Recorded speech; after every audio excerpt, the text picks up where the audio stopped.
아버님, 저 임신했어요. 그녀는 고개를 숙인 채 떨리는 목소리로 그렇게 말했다. 내 눈앞에 선 며느리, 유진. 희미하게 떨리는 손끝, 붉게 상기된 눈가. 그 모든 것이 그녀가 얼마나 오랜 고민 끝에 이 말을 꺼냈는지 말해주고 있었다. 하지만 나는 한참을 아무 말도 할 수 없었다. 숨이 턱 막히는 듯한 기분이었다. 그녀의 뱃속에 있는 아이가 죽은 내 아들 민수의 아이가 아니라는 걸 나는 누구보다 잘 알고 있었기 때문이다. 내 이름은 박성호, 올해 67, 서울 외곽 주택가 골목 끝에서 작은 나무 공방을 운영하며 조용히 살아왔다. 아들 진우는 내 자랑이었다. 다정하고 성실했고 말 한마디에도 배려가 묻어나는 아이. 서울에서 대학을 나와 인테리어 회사에 다니며 어려운 형편에도 꾸준히 제 몫을 해냈다. 그리고 작년 봄, 진우는 오랜 연애 끝에 여자친구 서우와 결혼했다. 서우는 조용하고 수줍은 성격의 26. 첫 만남에서도 낯을 많이 가리던 모습이 인상 깊었다. 시댁 식구들 앞에서도 늘 고개를 숙이고 말수가 적은 그런 아이였다. 하지만 그 행복은 오래가지 않았다. 결혼 10개월째 되던 어느 날, 새벽에 걸려온 전화 한 통. 아버님, 진우가 사고를 출근하던 길 트럭에 들이받쳤다고 했다. 그렇게 내 유일한 아들 진우는 33세 나이로 몇 달간의 투병 생활을 하다가 세상을 떠났다. 세상이 무너지는 듯한 충격, 정신없이 치른 장례식, 그리고 남겨진 서우. 진우 없이 혼자 남은 26의 젊은 며느리. 신혼집은 전세 만료가 얼마 남지 않았고 서우 친정 역시 형편이 여의치 않았다. 고개를 푹 숙인 채 차마 말을 꺼내지 못하는 그녀를 보며 나는 조용히 입을 열었다. 여기 우리 집에서 지내게. 진우가 있었어도 분명 그랬을 거다. 서우는 두 손을 무릎 위에 모은 채 한참을 고개 숙이고 있다가 조용히 고개를 끄덕였다. 죄송해요. 그리고 정말 감사합니다, 아버님. 그녀의 말엔 애써 눌러 담은 눈물과 스스로도 감당하기 어려운 막막함이 묻어나 있었다. 서우는 정말 조용한 아이였다. 새벽이면 벌써 부엌에서 나는 조심스러운 칼질 소리. 따뜻한 국물, 깔끔하게 정돈된 밥상.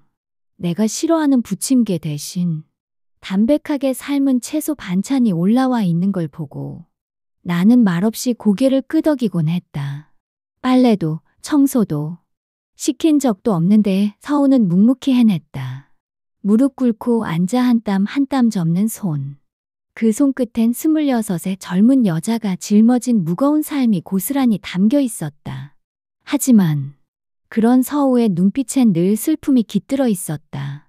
가끔 거실에 걸린 진우의 영정 앞에 앉아 조용히 눈물 흘리던 그녀. 괜찮아. 말해주고 싶었지만 내가 그 말을 꺼내기엔 내 가슴도 너무 무거웠다. 그러던 어느 날 정오 무렵 공방 문이 삐걱 소리를 내며 열렸다. 서우였다. 양손에 도시락 가방을 들고 햇빛에 살짝 눈을 찌푸린 채 조심스럽게 들어섰다. 아버님, 잠깐 괜찮으세요? 나는 놀란 눈으로 그녀를 바라봤다. 그런 일은 처음이었으니까. 무슨 일이냐? 서우는 조심스레 도시락을 내밀며 말했다. 그냥 공방에서 식사도 잘 안 하신다길래 제가 뭐라도 챙겨드리고 싶어서요. 그녀가 내민 도시락은 직접 만든 된장찌개, 따끈한 잡곡밥, 그리고 반듯하게 썰어진 계란말이. 도시락 뚜껑을 여는 순간 어쩐지 가슴 한켠이 뭉클해졌다. 작은 접이식 탁자 앞. 우린 나란히 앉아 처음으로 함께 밥을 먹었다. 서로 마주보지도 딱히 긴 대화를 나누지도 않았다.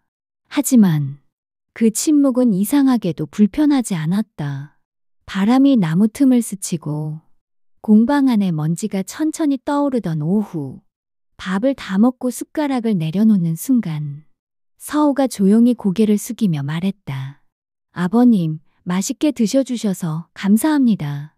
그녀의 눈가엔 슬픔이 아닌 조금의 안도감이 스쳐 지나갔다. 어느 비 오는 날 오후, 종일 뼈마디가 쑤셨다. 기침도 잦고 몸에 열도 올라오는 것 같아. 나는 공방 일을 조기에 마치고 집으로 향했다. 빗소리에 젖은 골목을 따라 우산을 접고 문을 여는 순간 따뜻한 생강향이 코끝을 간지렸다.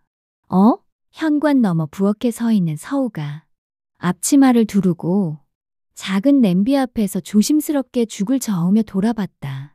아버님, 일찍 오셨네요. 놀라는 것도 잠시. 그녀는 빠르게 내 쪽으로 다가왔다. 얼굴이 많이 상기되셨어요. 나는 그제야 몸살 기운이 도는 걸 자각했다. 서우는 말없이 부엌으로 돌아가 작은 그릇에 생강죽을 담았다. 아버님 감기엔 생강이 좋대요. 그녀가 내 앞에 그릇을 조심스레 내려놓았다. 그리고 망설이듯 한숨을 쉬더니 조용히 손을 뻗어 내 이마 위에 손을 얹었다. 그 손길은 서늘하지 않았다. 놀랍도록 따뜻하고 부드러웠다. 열이 좀 있네요. 이마가 뜨거워요. 그녀의 얼굴엔 걱정이 묻어 있었다. 26의 여자가 아니라 누군가를 보살피는 어른스러운 눈빛이 거기 있었다. 고맙다, 서우야. 그 말 한마디에 그녀는 조용히 고개를 끄덕였다. 며칠 뒤, 작은 상에 과일 몇 조각과 진우가 좋아하던 탕국을 올려놓고 나는 서우와 마주 앉아 조용히 잔을 올렸다. 진우야, 잘 있지? 서우는 끝내 말을 잇지 못하고 고개를 푹 숙였다. 눈시울이 붉어져 있었다. 그날 밤 차례상을 내리고 늦은 시각까지 서우와 둘이 마주 앉아 술잔을 주고받았다. 진우가 살아있었다면 얼마나 좋았을까요? 그랬을 거야. 나는 말끝을 흐리며 술을 들이켰고 서우는 잔을 따르다 말고 조용히 내 옆으로 다가와 어깨에 머리를 기댔다. 아버님은 이상하게 따뜻하세요. 그 품이 진우 오빠랑은 또 다른 느낌이에요.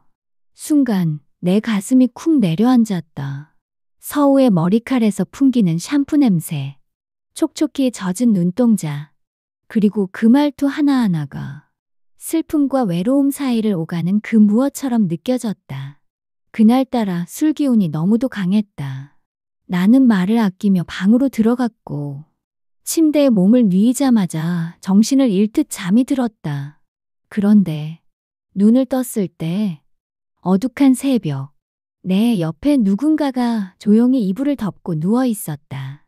서우? 나는 숨이 막히는 듯 했고 그녀는 잠결인지 아닌지 모를 표정으로 잠깐 내 품에 안겨 있다가 아무 말 없이 방을 나갔다. 며칠이 지나고 서우는 내 앞에서 조용히 고백했다. 아버님, 저 임신했어요. 뭐라고? 그 말에 숨이 멎는 줄 알았다.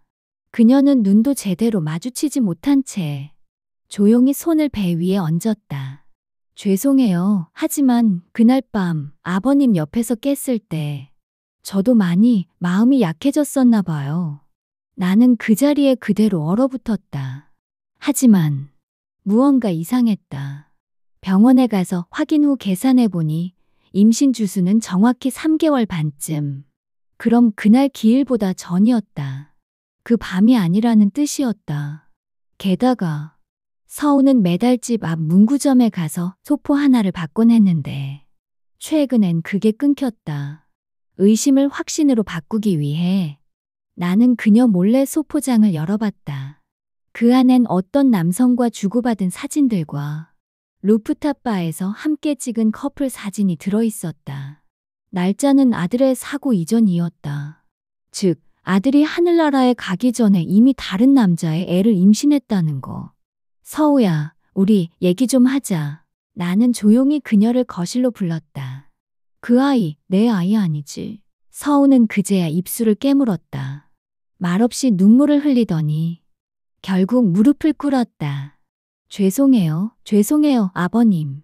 진우 오빠가 병원에 누워있던 그때 정신이 너무 혼란스러워서 그녀는 병원에서 만난 자원봉사자와의 일탈을 눈물로 고백했다. 정신적으로 무너져 있던 시기. 가족도 친구도 없던 상황에서 그 남자의 말 한마디, 손길 하나에 위로받고 싶었던 거라고. 그 남자와 연락이 끊기자 그녀는 아이가 생긴 사실을 감추고 있다가 차마 친정에도 말 못하고 내게 기댈 방법밖에 없었다고 했다. 나는 한참을 침묵하다 조용히 말했다. 서우야, 너를 탓하지는 않겠다. 하지만 진우를 팔고 나를 속인 그 죄는 그대로 두지 않겠다. 그 후 나는 출산 후 입양 절차를 밟을 수 있게 사회복지사와의 상담까지 주선했다. 서우는 떠난 아이를 입양 보내고도 죄책감에 시달렸다. 나는 말없이 지켜보며 다짐했다. 그래, 진우가 남기지 못한 씨야. 그건 이 집안의 마지막 희망이다. 나는 서우에게 조용히 말했다. 서우야, 내가 진우를 팔아 나를 속인 죄는 쉽게 잊히지 않는다. 하지만 내가 진우의 핏줄을 남긴다면 그 죄를 조금은 씻을 수 있을지도 몰라. 이 집안의 마지막 후손을 너에게 맡기고 싶구나. 서우는 눈물을 삼키며 고개를 끄덕였다. 네, 아버님. 제가 감당하겠습니다. 그렇게 두 사람은 가족의 명맥을 잇기 위해 서로의 슬픔을 안고 하나가 되었다. 시간이 흘러 서우는 다시 아이를 품었다. 이 아이는 다시 시작할 기회예요. 더는 거짓 없이 부끄럽지 않게 나는 그 아이의 작은 손을 꼭 잡고 말했다. 아버지가 지켜줄게. 그날 이후 나는 아들의 사진 앞에서 매일 이렇게 묻는다. 진우야, 넌 다 이해해주고 있겠지?